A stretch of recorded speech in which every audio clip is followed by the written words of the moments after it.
Welcome to On the Water Magazine's Fishing New England. I'm Jay Baver. Today we're headed offshore with On the Water's Andy Nabreski to the farthest reaches of the range of canyons off of New England's coast in search of yellowfin tuna.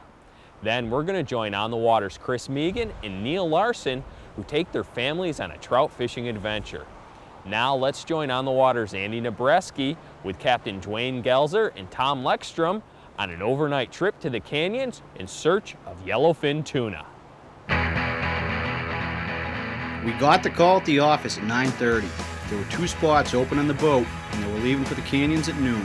So we packed our bags, called our wives, grabbed the cameras, and ran down to the harbor. We'd be fishing aboard the Perseverance, a 35-foot cabo owned and operated by Tom Lekstrom. First stop was the fuel dock, where we topped off the tanks and filled up 2 100-gallon fuel bladders to get us the extra distance. This was going to be a long trip. Our destination was Larsson Canyon, which lies 130 miles southeast of Nantucket. When you're going this far offshore, good planning is critical. We were in for a few good days of perfect weather, and there was a juicy temperature break hovering over Larsson Canyon. Reading and understanding changes in water temperature are a big part of offshore fishing. We double-checked everything on the boat before leaving, and all the tackle was set up. The drags were all set using a scale to ensure that they were set at 25% the breaking strength of the line. When we arrived at Larsson Canyon, we discovered that the water temperature break had moved, so we headed west towards Gilbert Canyon, and just on the edge we found the water temperature break we were looking for, and that's when the reel started screaming. The canyons are a series of indentations in the continental shelf where nutrient-rich currents collide, and the depths change rapidly from a few hundred feet to several thousand feet. These are prime feeding areas for big pelagic game fish. This was my first time in the canyons, and when you're this far offshore, you never know what's going to be on the other end of your line. We were mainly after yellowfin tuna, and we were using a traditional offshore trolling spread with daisy chains, spreader bars, and cedar plugs. Gotta love tuna fishing in the canyons. Man, these things will put a hurt on you.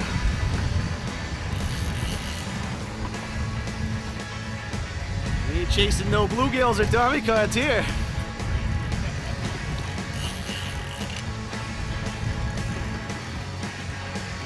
This one's just straight down. God only knows how deep he is. It's my job to work him back up. Our first hookup of the day was a double, and as my fish came towards the boat, Steve readied the gaff.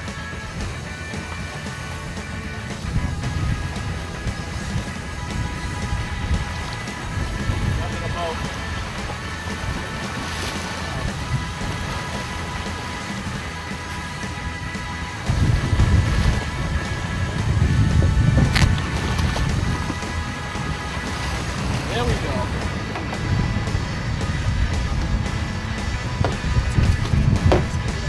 Oh yeah, nice yellowfin. Nice one. Beauty. The first fish of the day was in the boat, and it was a 40-pound yellowfin tuna. Things were looking good.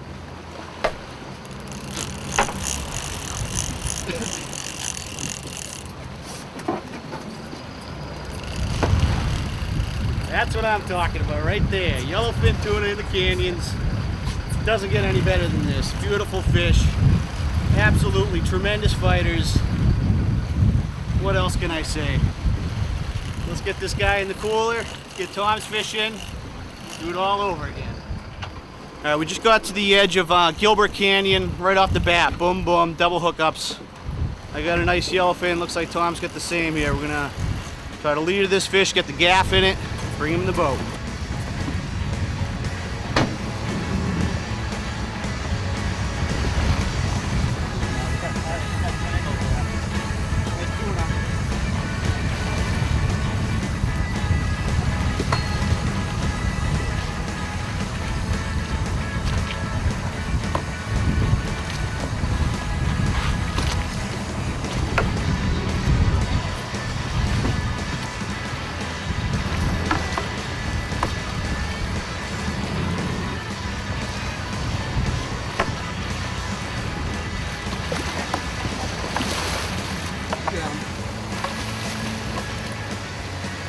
Yeah. That's nice. A couple there, Tom. That's a nice tuna. Way to go. That's it. Tom, putting the herd on the big tuna. That's what we're talking about. That's what we came here for.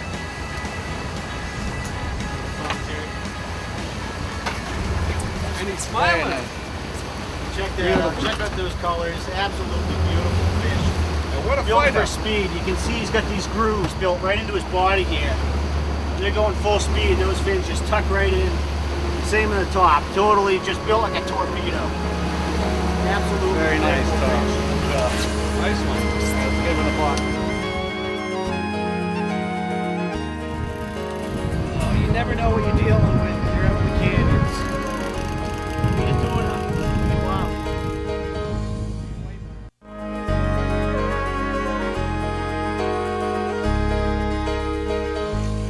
We decided to move, and it wasn't long before the reels were screaming. Here we go again. We got a double going. Just found a good little spot here out on Oceanographer Canyon. These are the second and third fish we've hooked up here within the matter of 5-10 minutes. So that's what you got to do. Come out here, search around, try some different spots, look for the temperature breaks, and you'll find the fish. Nothing compares with the mayhem caused by multiple hookups of tuna. We were trolling 8 lines, and it takes a lot of teamwork to keep them all clear when there's a fish on.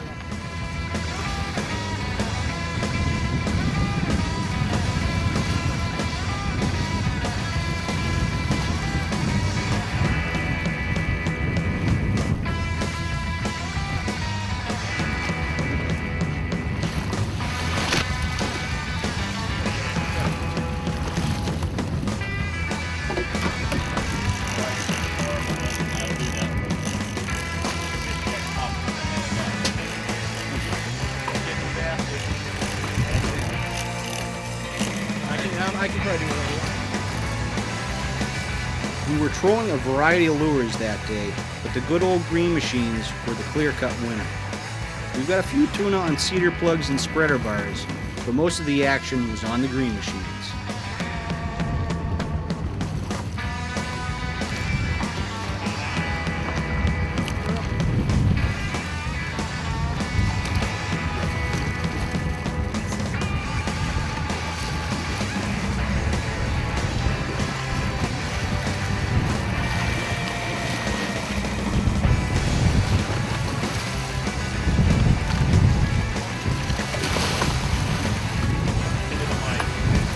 All right, back out here at Oceanographers, just hooked up again. Had a long lull between action, and right when you start letting your guard down and eating a sandwich, zzz, there it goes, and they take off.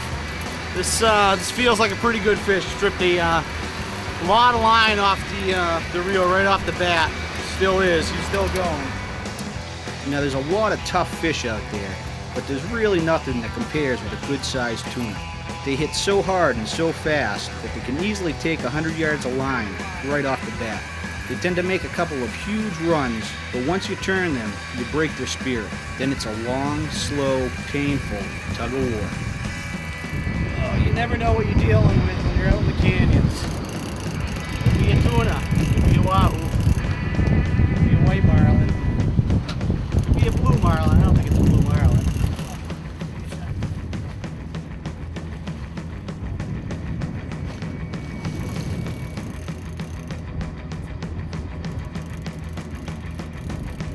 The next step is getting a solid set with a gaff, which is a lot easier said than done. It takes 3 people, one to handle the rod, one to grab the leader, and another to set the gaff. Teamwork, patience, and luck all play a part. Ideally, you want to hit the tuna right in the head, behind the eye. Not only is this the sturdiest part of the fish, but it also leaves all the fillets intact. Would you look at that? Another beautiful yellowfin tuna. Out here trolling up the canyons. I'm Andy Nabreski. You're watching On the Water Magazine's Fish in New England. Taking a little bit of line. Looks like a brook trout. Here you go.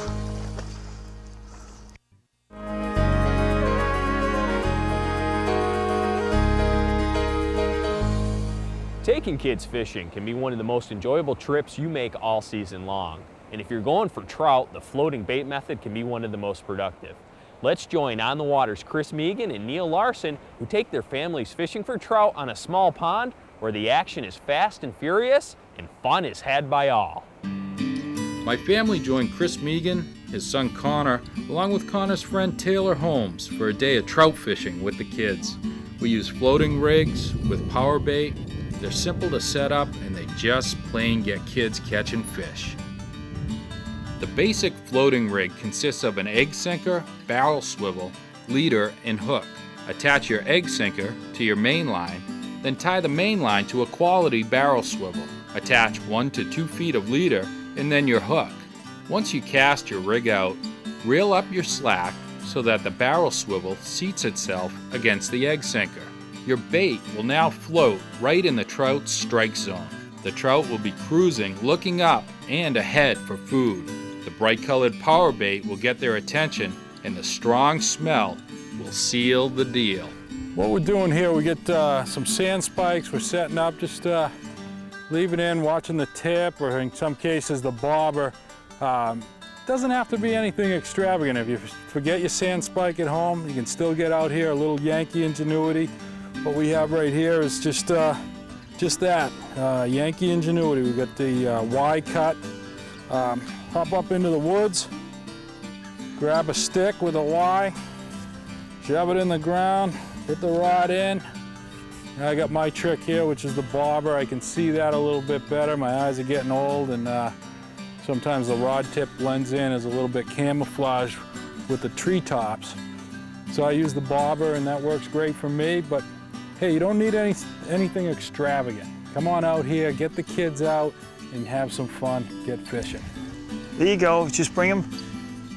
Keep that tip up there. You want to keep a little bit of pressure on them. See, when you keep dipping down like that, that's when you're going to lose them. If you ever lose a fish, it's always when you take the pressure off the line. There it is, nice fish, see ya? Yeah. Taking a little bit of line. Looks like a brook trout. There you go.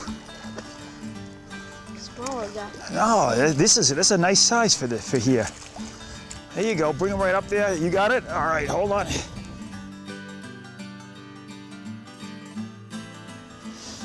Beautiful fish. Yeah. You got, what do you figure? How long do you think that is? 13 inches. Yeah, about 13, 14-inch rainbow. They stock this with brook trout, rainbows, and brown trout, and they actually have some what they call tiger trout in here. The tiger trout, whoop, look out. We got the tiger trout are a cross between the brook trout and the brown trout. If you eat a brown trout, you'll know it when you see it.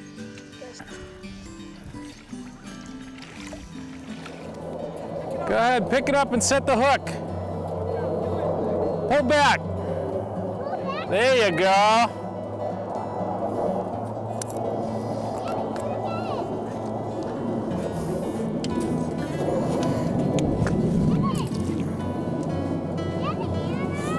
You still got him, buddy?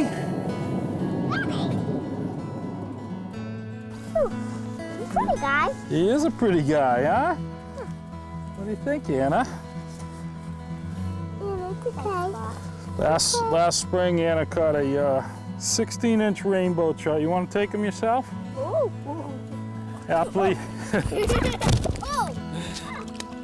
named him Spot and brought him home to our water garden, where he lived Let me hold him. a wonderful life last summer. Let me hold him. Well, let's get him back in the water, guys, okay? Daddy, did a good job. I caught him in the winter, Dad. You put him in the winter, Dad. Dad, let me put him in the You're water. gonna put him in the water. Let me get the hook out of him first, okay, bud? All right, good job. Did it, was it on the cast out there, or was it already sitting? It was already sitting. And then he just saw the thing take. You know what, it's nice is that where you cast it and where Connor casts his, you're just off that. You see the sand here, and then you go past that about 30 feet, and then there's a drop off. If you guys can cast past that drop off, there's trout lined up on that drop off over there. There you go. Looks like another rainbow.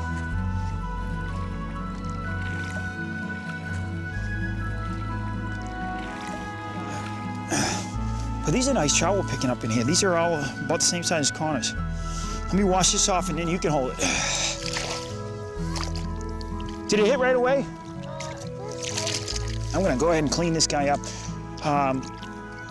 The trout that we have in there, these are actually great eating size right here.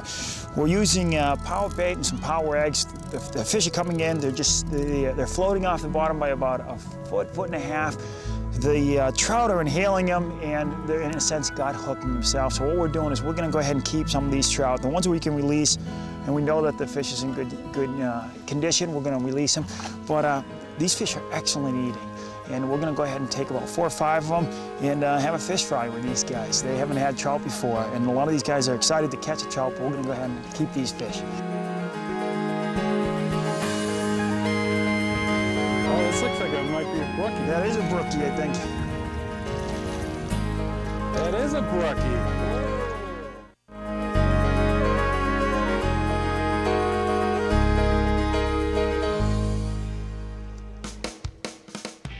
It's really important to mix in other activities with the fishing.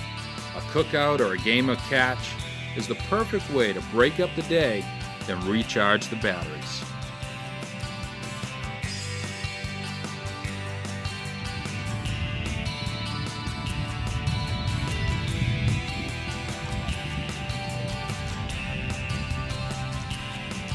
Looks like that tip's still moving. Is it on there?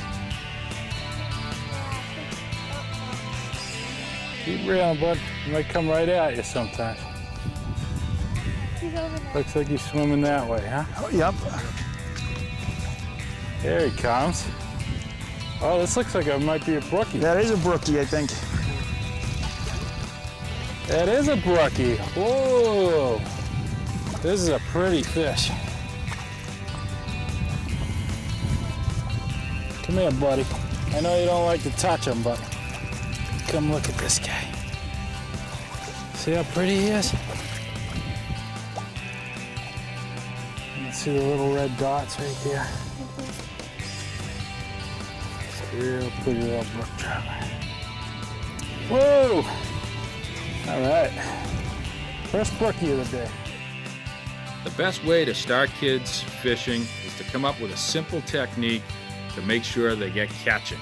Catching is the key. As we get older, catching becomes less and less important to the bottom line experience of enjoying time spent on the water. But make no mistake, to start, for kids, catching is the key. Nice. Leave it right on the shore there. Give yourself a little slack, Connor, on the, push the button, give yourself a little slack, put it in the stand holder, and then go down, and then you can start dealing with the fish.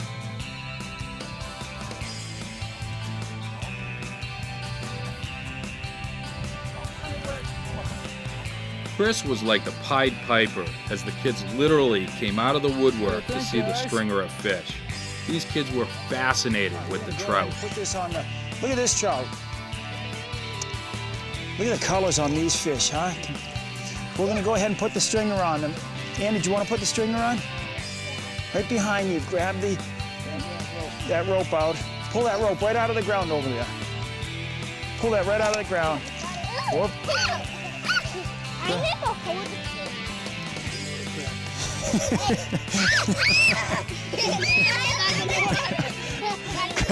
There you go. Yeah, somebody take the stringer. Take the stringer. Here you go, right over here. Come back over here. And one of you hold it, and the other one can put it right through here. I'll show you where we're gonna do it. Turn this way. We're gonna cook those fish. And put it right underneath here. Dead already. You got them? Why not? Right? Can I hold it? Everyone grab a fish. Everybody grab a Grab it. fish. Here you go, Alexander. Put your hands right underneath him. He's a little slippery. Alex. So look, he's going. Oops, there's a little blood on you now.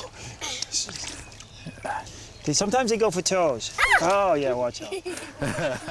Plenty of ponds throughout New England have a nice beach like this. Early in the spring, there's not too many people swimming. You bring the kids down here, you bring their sand toys, same beach toys you'd use in the summer. Bring a softball or a baseball, play some catch. We've got the cookout going on up there with some hot dogs and hamburgers, and have a great time. If the kids aren't catching, give them some other activities to do, keep them moving, keep them having fun. And hey, if we get an occasional bite along the way, all the better. Make sure they're having fun. Thanks for watching today's episode of On the Water Magazine's Fishing New England. If you'd like to learn more about today's show or to get the best fishing forecast for your area, log on to onthewater.com. From all of us here at Fishing New England, we hope to see you on the water.